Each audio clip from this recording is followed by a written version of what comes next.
চলো আজ তোমাদেরকে একটা গল্প শোনাই। একটা বন্ধ ঘরের মধ্যে 4টে মোমবাতি জ্বলছিল। 4টে মোমবাতির 4টে নামও ছিল। একজনের নাম শান্তি, একজনের নাম বিশ্বাস, একজনের নাম ভালোবাসা, আর একজনের নাম আশা।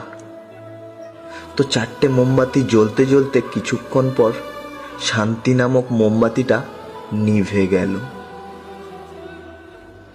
তো তার কিছুক্ষণ পর বিশ্বাস বলছে, যেখানে শান্তি নেই সেখানে আমি থেকে কি করব, সেও নিভে গেল। তো তার কিছুক্ষণ পর ভালোবাসা বলছে, যেখানে শান্তি নেই, বিশ্বাস নেই, সেখানে আমার থাকার কোনো প্রয়োজনই নেই।